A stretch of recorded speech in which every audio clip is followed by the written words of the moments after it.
కల్కి కల్కి car unboxing చేయబోతున్నాను. ఇది ఎట్లా నడుస్తుందని లెట్స్ స్టార్ట్ చూద్దాం.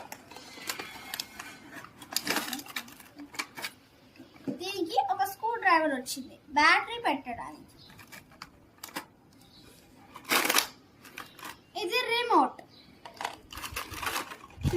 ఇది కార్. ఇక్కడ ఆన్ ఆఫ్ బటన్ ఉంది. ఇది ఆన్ చేస్తే ఇక్కడ లైట్ వస్తుంది.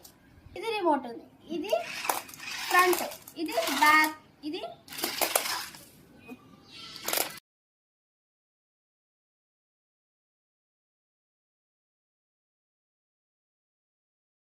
సూపర్ ఉంది. దీంతో నేను చాలా ఎంజాయ్ చేస్తున్నాను. ఈ వీడియో